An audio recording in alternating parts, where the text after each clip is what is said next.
모든 사람들은요, 자기 신념대로 살아가요. 자기가 가지고 있는 신념. 이 신념이라고 하는 단어는, 신념이라는 말은 자기가 굳게 생각하고 있는 것, 그게 신념입니다. 그래서 만약 이 잘못된 신념을 가지고 살아간다면 그 사람의 인생이 어떻게 되겠습니까? 실패하고 후회하는 결과밖에 남지 않을 것입니다. 그런데 여러분, 우리가 이 종교 생활을 하는 종교인들을 봐도 각자의 이 종교적인 신념, 바로 그 종교적인 신념을 가지고 그 신념대로 내가 믿는 신을 섬기고 그 신념대로 종교 생활을 하는 거예요.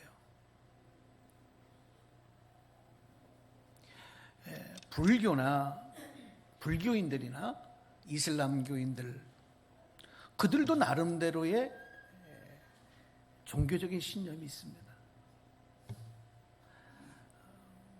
무속신앙, 샤머니즘 신앙을 갖고 있는 사람들, 그들도 그 사람들이 갖고 있는 종교적인 신념이 분명해요. 심지어는 여러분, 사이비교를 다니는 사람들, 사이비교를 믿는 사람들도 나름대로 종교적인 신념이 있어요. 그런 사람들의 종교적 신념은 오히려 더 강하고 더 확고하다고 그렇게 보여지기도 합니다. 제가 며칠 전 책 한 권이 우편으로 왔어요. 그래서 이게 어디서 온 건가? 그리고 뜯어보니까 재림예수교 천국복음전도회, 이렇게 발신자가 그렇게 되어 있어요. 재림예수교 천국복음전도회. 아주 책이 두툼한 책이었습니다. 그래서 이게 무슨 책인가 하고 이렇게 훑어보니까 그들이 믿는 이 재림예수, 그 재림예수가 구인회라고 하는 사람이더라고요. 구인회.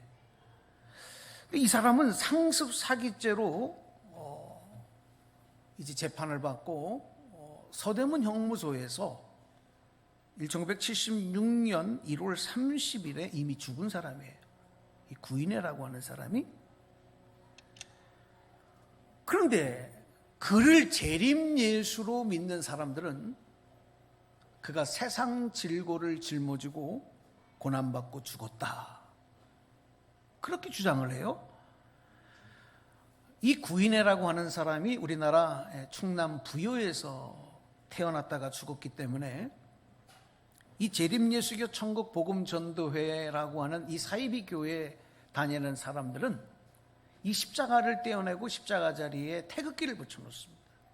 그리고 그 태극기를 바라보면서 재림예수가 우리나라에서 태어났기 때문에 그를 믿지 아니하면 구원을 받지 못한다, 이런 황당하고도 말도 안 되는 이야기를 버젓이 책자까지 펴내고 이 거룩하신 하나님의 말씀을 이 구인회라고 하는 사람이 재림예수라고 하는 것을 강조하고 해석하기 위해서, 그것을 주장하기 위해서 성경 말씀을 자기식대로 해석해 놓은 책이, 여러분, 그런 책을 만들고 한국 교회 목회자들에게, 그 책을 보니까 7만 명에게, 목회자 7만 명에게 이 책을 보낸다, 그런 내용이 들어있었어요. 얼마나 황당하고 참 말이 안 나왔는지 모릅니다.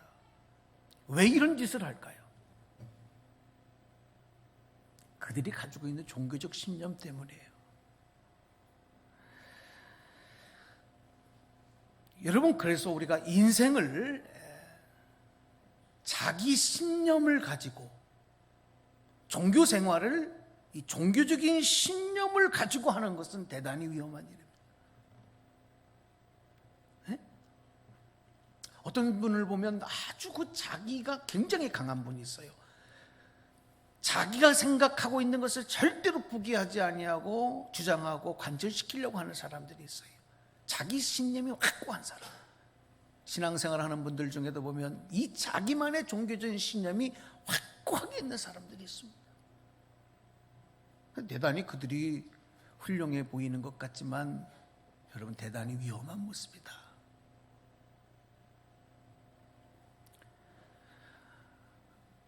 여러분, 오늘 이 말씀을 통해서 구별하셔야 될 게 있습니다. 온전한 믿음 그리고 종교적인 신념은 같은 말이 아니에요. 다른 겁니다. 그리스도인들 중에도 하나님의 섭리와 예수님의 십자가의 구속의 은혜로 나를 구원하셨다 하는 그 복음의 믿음을 믿는 믿음으로가 아니라 종교적인 신념을 따라서 신앙생활하는 사람들이 많습니다. 어쩌면 죄송하지만 이 자리에도 그런 분이 계실 수 있어요. 나는 교회를 다녀요. 나는 하나님을 믿어요.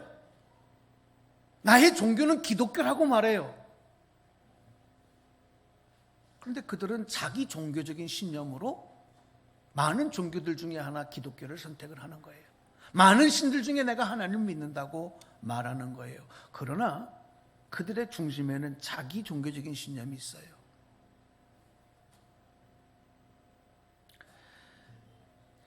온전한 믿음을 가지고 하나님을 믿고 신앙생활하는 것이라고 하는 것은 하나님 말씀과 명령을 그대로 받들고 순종하는 거예요. 여러분 잘 들어보세요. 내가 지금 종교적인 신념을 가지고 신앙생활하는지 온전한 믿음으로 신앙생활하는지를 한번 여러분 스스로 한번 분별해 보세요. 온전한 믿음은 하나님의 말씀을 그대로 아멘하면서 순종하는 거예요. 최선을 다해서 그 말씀에 충성하고 나에게 맡겨진 사명을 감당하기 위해서 때로는 내 힘으로 되지 아니하면 성령의 능력을 덧입어서 이것을 감당하려고 하는 그런 믿음, 그 믿음으로 신앙생활하고 그 믿음으로 살아가는 것, 이게 이제 온전한 믿음으로 하나님을 믿고 신앙생활하는 거거든요. 그런데 종교적인 신념을 가지고 신앙생활하는 모습은 어떤 모습이냐? 하나님을 믿기는 해요. 하나님의 말씀도 들어요. 심지어는 하나님의 말씀인 성경 말씀도 읽고 묵상도 합니다. 하나님의 말씀도 내가 듣고, 이게 나에게 주신 하나님의 명령이구나, 이것도 알아요. 그런데 내가 받아들일 수 있는 것만 받아들여요. 내 형편에 따라서 내가 할 수 있는 것만 하는 거예요.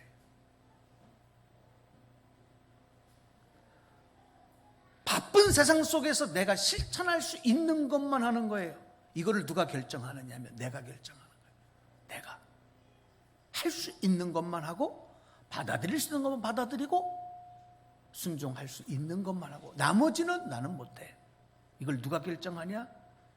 내가 결정하고, 그 결정한 것, 그것을 주장하면서 신앙생활하는 것, 이게 바로 종교적인 신념으로 신앙생활하는 것이다. 자, 여러분 어떻게 신앙생활하고 계세요? 나는 어머니 뱃속에서부터 교회를 다녔어요. 모태신앙이에요. 그 뭐가 중요합니까? 나는 교회 권사입니다. 교회 장로입니다. 교회 집사입니다. 나는 수십 년 교회를 다니고 신앙생활을 했습니다. 그게 무슨 소용이 있습니까? 종교적인 신념으로 하나님 믿는다면 죄송하지만 하나님 앞에 인정받지 못한 신앙생활을 했다는 거예요. 자, 오늘 본문에 나오는 요나 선지자 우리 잘 알고 있지 않습니까? 요나 선지자가 바로 그런 사람이었다는 거예요. 어떤 사람? 하나님의 부름을 받고 그 시대에 하나님의 뜻을 전하고 그 뜻에 순종하고 실천하는 선지자였습니다마는 그는 자기 종교적인 신념에 따라 일하는 모습을 보였다는 겁니다. 자, 조금 역사적인 배경을 설명을 드릴게요. 이 요나 선지자가 활동하던 그 시대가 이스라엘이 남과 북으로 갈려져 있을 때입니다. 그때 이제 북이스라엘을 무대로 활동하던 선지자였는데, 당시에 이 북이스라엘을 멸망시키는 아수르, 그때는 이 나라가 아직 멸망되기 전이에요. 이 아수르라고 하는 나라가 강력한 힘을 갖고 북이스라엘을 괴롭혔어요. 북이스라엘은 아수르의 조공을 바치면서 거기에 굽신거려야 됐던 거예요. 얼마나 미워했겠습니까? 이스라엘 백성들이 저 아수르가 얼마나 미웠겠습니까? 하나님 앞에 기도할 때도 하나님 저 아수르가 빨리 멸망당하고 심판받게 해주세요. 특별히 이스라엘 백성들은 선민 우월주의에 사로잡혔거든요. 우리는 하나님 앞에 택함받은 우월한 백성들이다. 또 이런 아수르 나라에 대해서 좋지 아니한 민족 감정들도 갖고 있었고, 이런 요나 선지자도 마찬가지입니다. 그 시대에 그도 이스라엘 백성이었기 때문에 아수르에 대해서 당연히 이런 감정을 갖고 있을 수밖에 없었습니다. 문제는 뭐냐? 그것이 자기 신념이고 자기 종교적인 자기 신념이었고 그것이 자기의 종교적인 신념이었다는 거예요. 중요한 것은 하나님의 구원의 역사, 구원의 섭리, 하나님의 뜻은 무엇이냐? 이것이 요나에게 중요하지 않았고, 내 생각, 내가 확고하게 갖고 있는 내 생각, 나의 종교적인 신념이 요나에게 더 중요했던 거예요. 그런데 어느 날 하나님께서 그런 요나에게 명령을 하셔요. 요나야, 저 아수르의 수도인 니느웨 성으로 가서 저들의 죄악이 너무 극심해서 내가 심판하지 않으면 안 된다. 저들이 회개하지 아니하면 내가 심판할 것이라는 사실을 빨리 가서 알려라. 그리고 회개하도록, 그래서 심판받지 않도록 해라. 이 명령을 요나에게 하신 겁니다.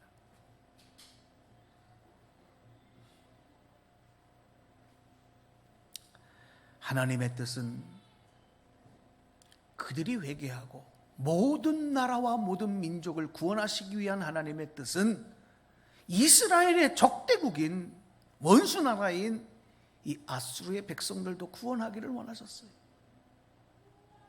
그런데 요나는 하나님의 지시를 어기지 않습니까? 이 기도를 보면 아수르 수도인 니느웨 정반대 방향, 저 지중해 끝인 다시스를 향해서 가는 배를 타는 거예요. 하나님의 말씀과는 정반대 방향을 가고 있어요. 그러다가 또 일을 만나요. 풍랑을 만나는 거예요. 그 배에서 어떻게 됩니까? 물고기 뱃속에 들어가서 사흘 동안 큰 고난을 당해요.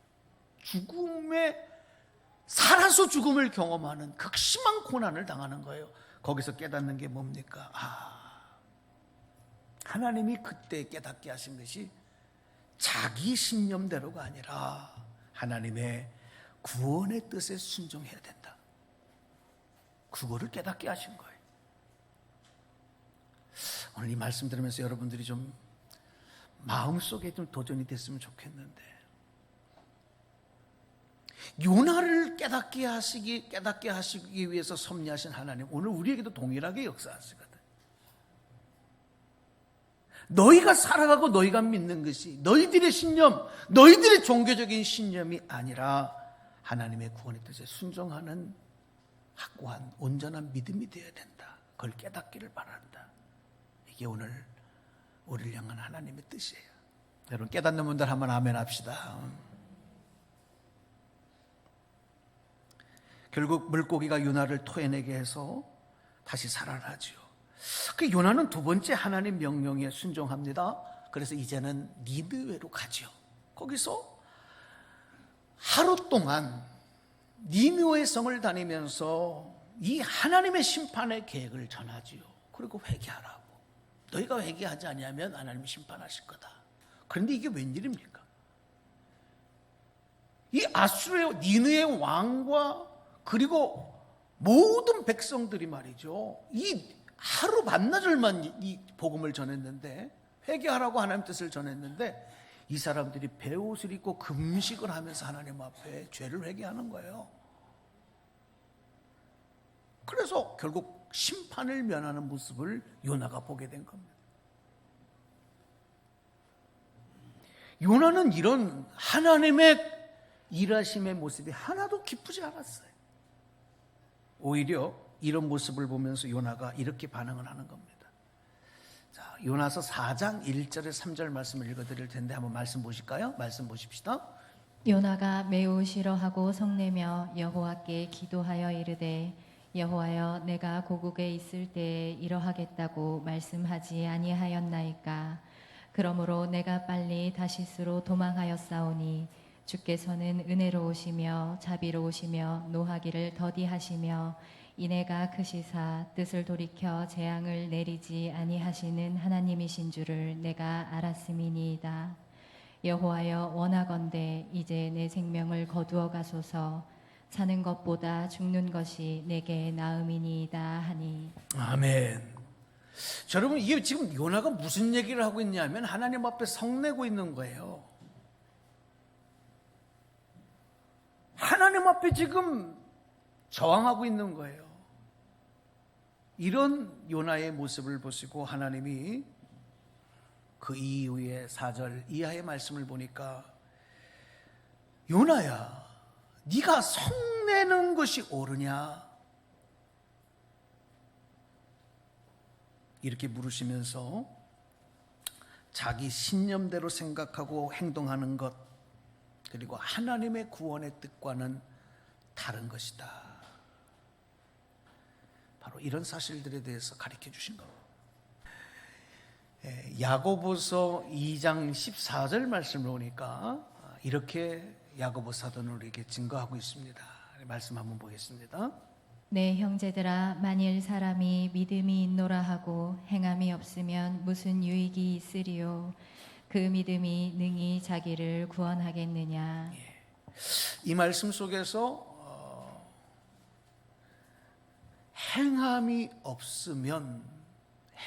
없으면이라고 하는 이 말을 자기의 종교적인 신념으로 신앙생활 한다면 이렇게 우리가 해석해 볼 수가 있습니다.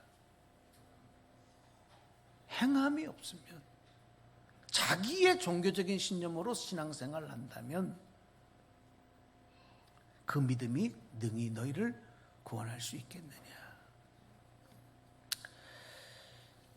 그렇습니다. 믿음과 신념은 같은 내용 같지만 그 내용을 보면 완전히 달라요. 많이 다릅니다. 여러분, 우리가 혼동해서는 안 돼요. 신념은 내가 할 수 있는 것만 믿고 실천하는 거예요. 그러나 믿음은 내가 할 수 없는 것도 하나님이 도우시고 힘주시면 능히 하지 못할 것이 없다. 이걸 믿고 행하는 것인 줄로 믿습니다. 여러분, 신념으로, 종교적인 신념으로 여러분의 신념대로 살아가지 마시고, 종교적인 신념으로 여러분 신앙생활하지 마시고 믿음으로, 온전한 믿음으로 신앙생활하고 살아가시기를 주님의 이름으로 다시 한번 축복합니다. 때때로 우리가 신앙생활하면서 이런 혼란을 겪을 때가 있어요. 하나님, 내가 하나님 믿습니다. 내가 이렇게 기도하고 있습니다. 이렇게 기도했습니다. 그런데 왜 응답하시지 않습니까? 아니, 전혀 내가 원하는 모습이 아닌 다른 모습들이 내 삶에 펼쳐지고 있지 않습니까? 하나님, 이거 도대체 뭡니까? 이런 일들이 체험이 되고 겪어지면 믿음이 흔들려 버려요. 그리고 막 혼란이 생깁니다. 심지어는 하나님 정말 계시는 거야? 정말 하나님 사랑하시는 거야?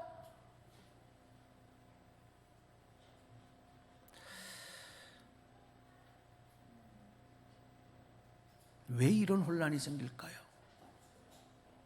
왜 믿음이 흔들릴까요? 하나님의 자녀된 나는 하나님의 섭리와 일하심을 믿고 하나님의 뜻이 이루어진다는 사실만 믿으며 그 뜻에 순종하며 나가야 되는데, 내 종교적인 신념대로만 되기를 믿고 바라고 기도했고 그렇게 지금 살아가고 있기 때문에 그렇게 내가 원하는 대로 되지 않으면 흔들리는 거예요. 조금만 어려움이 찾아오면 혼란을 겪는 거예요. 그래서 진정한 믿음은 내가 원하는 것이 이루어지는 것을 넘어서 주님의 마음과 뜻이 내가 사는 이유가 되는 거고 땀 흘려 일하는 목적이 되는 것. 주님이 마음, 주님의 뜻이 내가 사는 이유, 내가 일하는 목적이 되는 것. 이게 진정한 믿음으로 살아가는 모습이다. 많은 분들이 신앙생활하면서 어떤 기적이나 유행이나 어떤 세상에서의 특별히 성공, 물질적인 축복, 사실 우리가 여러분 신앙생활하면서 그런 것을 기대하고 그런 것을 소원하지 않는 분들이 어디 있겠습니까? 그 자체가 나쁘다는 것이 아니에요. 하나님은 또 성경에서 그런 것을 우리에게 주시겠다고 축복을 하셨어요.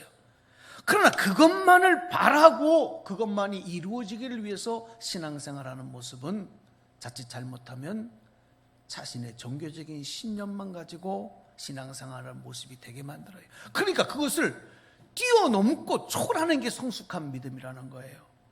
그러다 보면 인격적으로 하나님과 가까워지고 주님과 늘 교제하는 삶이 되면서 거기에서 오는 기쁨과 감사로 열매가 맺혀지는 또 다른 기쁨을 경험할 수가 있는 거예요.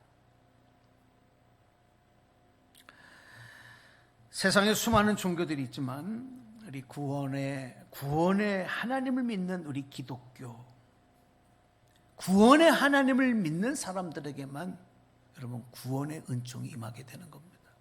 여러분 이 사실을 의심하지 말고 믿으시기를 주님의 이름으로 축복합니다.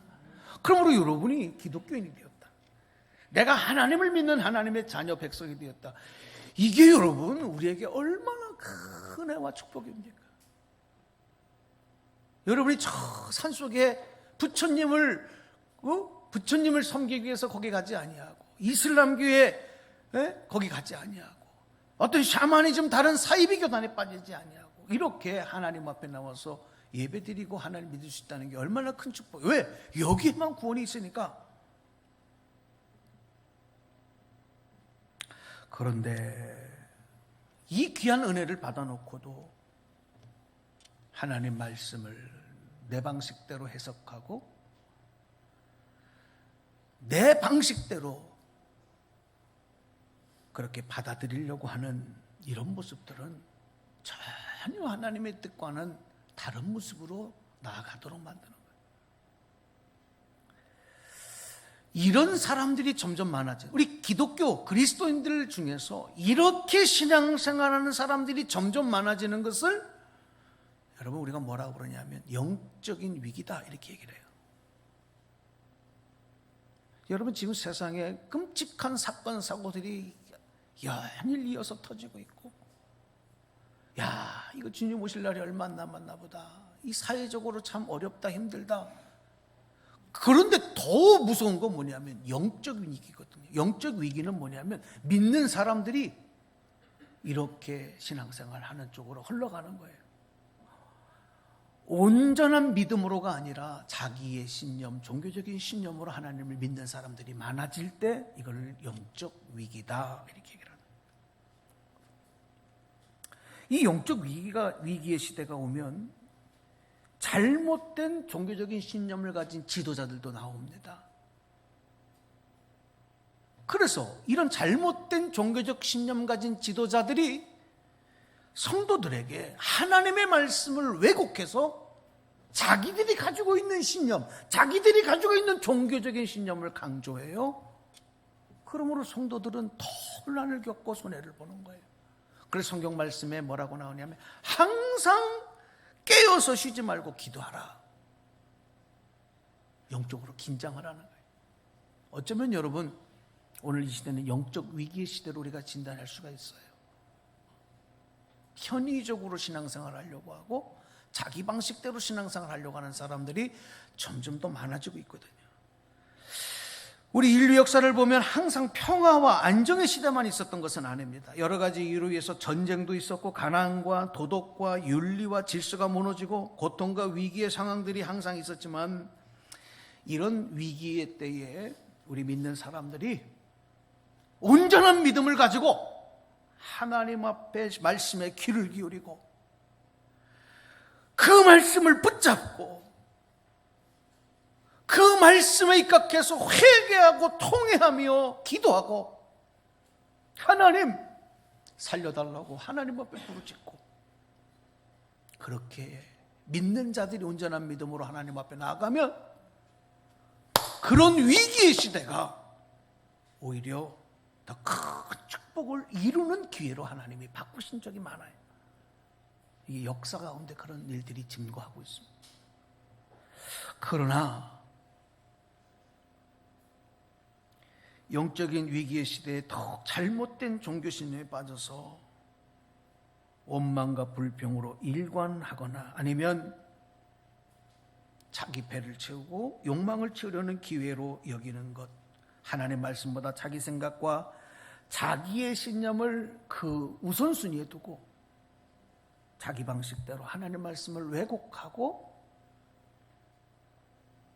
하나님의 말씀을 듣지 않게 하나님 말씀에 온전히 귀 기울이려고 하지 아니하는 이런 모습들은 역사적으로 보면 그런 사람들, 그런 신념들, 그런 나라의 역사들 다 하나님의 역사 속에 지워버리셨던 것을 우리는 분명하게 역사를 통해 확인할 수가 있습니다. 우리가 제일 두려워될 게 뭔지 아십니까? 하나님의 구원의 역사에서 제외되는 거예요. 가난하고 경제적인 어려움이 찾아오고 그보다 더 우리가 두려워야 될 것은 하나님의 구원의 역사에서 제외되는 거예요. 지금 우리 시대는 양면적인 두 가지 모습이 있어요. 그 어느 시대보다, 첫 번째는 그 어느 시대보다 우리 사회가, 우리 나라가 우리의 대한민국의 역사 중에서 정말 가장 호화롭고 가장 풍성한 경제적인 번영을 누리면서 세계 10손가락 안에 꼽히는 이런 경제 대국이 되어지고 문화 대국이 되어지고 스포츠 대국이 되어지고. 여러분 어제 축구 보셨어요? 그러니까 다 하게 기운들이 없구만 늦게까지. 저도 끝까지 봤습니다. 눈을 부릅뜨고 봤어요. 졌어도 잘한 거예요. 결승전에서 여러분, 결승전 이거 얼마나 대단합니까? 그러니까 여러분 우리 젊은이들을 존중해야 돼요. 젊은이들이 일을 내고 있지 않습니까? 자, 지금 우리 역사에 너무너무 아름다운 일들이 일어나고 있어요. 그런데 문제는 뭐냐면 이런 내용들이 하나님이 주시는 가장 큰 축복으로만 여기는 거예요. 잘 살고 성공하고 높아지는 것. 그러다 보니까 돈의 능력, 그 가치, 물질의 가치가 모든 것에 우선하고 모든 것에 앞서는, 우리의 생각과 마음의 모든 것을 지배해버리는, 영적으로 말하면 만몬의 우상신을 하나님보다 더 섬기게 되는 이런 모습이 우리 안에 펼쳐지면서 온전한 믿음으로 살아가는 일들이 뒤로 점점 밀려져 가고 있는 거예요. 이게 첫 번째 모습입니다. 그래서 겉으로는 화려하고 좋아지는 것 같지만 영적으로는 가장 큰 위기를 맞이하고 있다. 이게 우리 사회, 우리 역사의 양면적인 현실의 모습입니다. 자, 이제 오늘 말씀을 좀 정리해 드릴게요. 오늘 우리는 이 영적 위기의 시대에서 분명하게 결단해야 할 것입니다. 한번 저를 다 따라서 복창해 주시기 바랍니다. 나는 믿음으로 살아가고 종교적 신념으로 살아가지 않을 것이다. 다시 한번 합시다. 나는 믿음으로 살아가고 종교적 신념으로 살아가지 않을 것이다. 여러분 결단하셔야 됩니다. 여러분의 생각을 너무 믿지 마세요.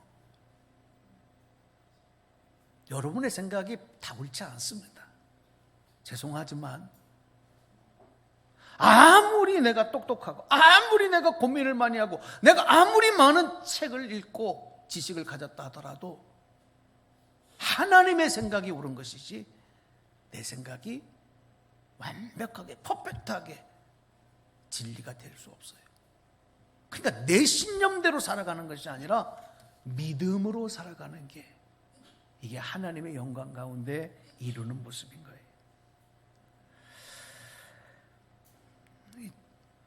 이 초대교회 시대에 이 사울과 같이 똑똑한 사람, 당대에 정말 난 사람 아니겠습니까? 공부도 많이 하고 정말 종교적인 신념이 확실했던 사람, 이 사람이 자기 신념대로 나가서 행한 건 뭐냐면 예수 그리스도를 믿는 저 초대교회에 저 예수 그리스도를 믿는 그리스도인들을 다 멸절시켜야 되겠다. 이게 사울이 갖고 있었던 자기 신념이요 종교적인 신념이었습니다. 그래서 그를 앞장서서 그리스도인들을 잡아서 옥에 가두고 처형하는 일을 했습니다. 스데반이 돌에 맞아 처형되는 그 중심에 사울이 서 있었습니다. 그러나 그때의 사울의 마음은 내가 믿는 하나님, 구약의 율법적으로 내가 믿던 하나님의 뜻을 나는 지금 수행하고 있는 거고, 이런 나의 모습을 하나님이 기뻐하실 것입니다. 하나님이 기뻐하신다, 그렇게 믿고 있었어요.